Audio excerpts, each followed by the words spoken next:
crazy director Kim, come on.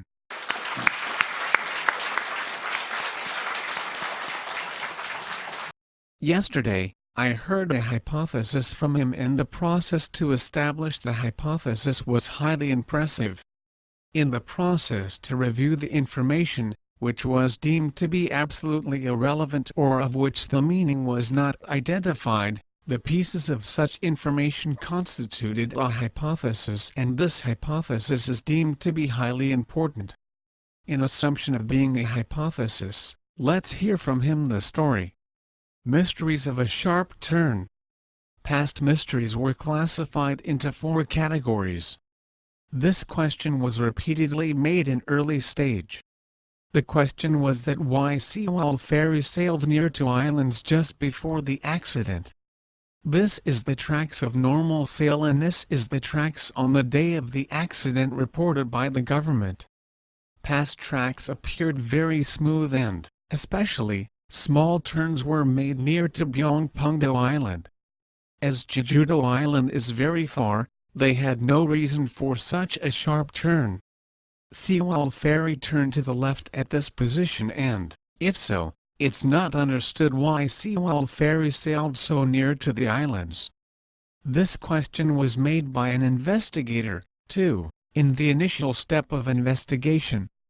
Just after the accident, a veteran investigator participated and asked mate Park Han-gyo, when sailing to Jeju Port passing through the right areas of Byongpungdo Island and Hado Island, an open sea appears after passing through the area of Byongpungdo Island. You could naturally turn the helm after passing through the area of Byongpungdo Island, but turn the helm sharply before passing through the area. Why did you do so? Mate Park did not answer for a long time, and then answered that the position was a turning point.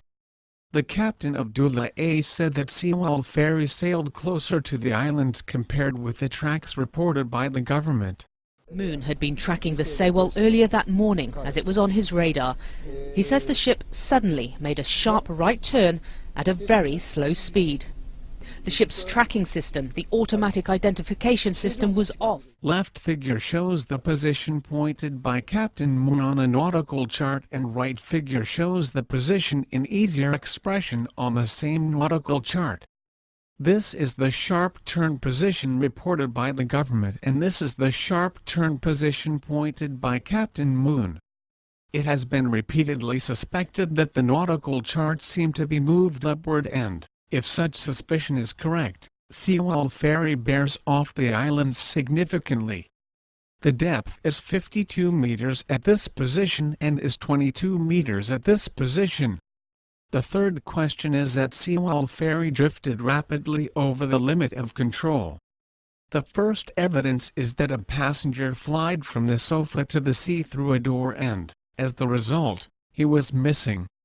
The second evidence is that a passenger slid from the sofa toward outside and collided against guardrails, resulting in fracture of his ribs. The third evidence is that a student collided against another room's wall through the door of his room and the lobby. The fourth question is that Sewol ferry showed a counter-turn during a turn. Let's watch the situation in a video. This phenomenon was first explained based on a compass trouble, and then was explained based on different time to receive information. We thought at first that such phenomenon might be caused by a mistake in the process to fake the data, but, at the moment, another interpretation is possible. Sewol ferry has 2 anchors, and they are very large. Each anchor has more than 100 meters of chains. This photo shows the status of left anchor just before starting the sail. The anchor is coated in black and clean.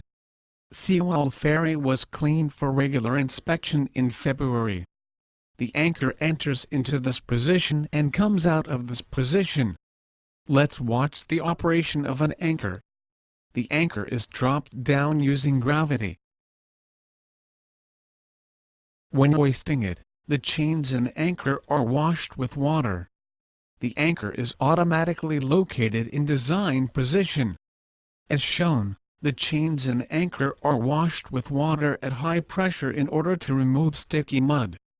This photo was captured from the video filmed on Dula Ace before the Coast Guard came to the site. Left photo shows the status of anchors before the sail. However, left anchor is unclear in the right photo taken on Dula Ace. We obtained the photo given by the captain of Dula Ace to a press company. This is the obtained photo. The anchor had to be located here but is not seen. A clearer photo was available. As shown, the anchor is not seen. Let's compare the photos. The anchor is not seen in this photo, too. The anchor might be dropped down or might be pulling up.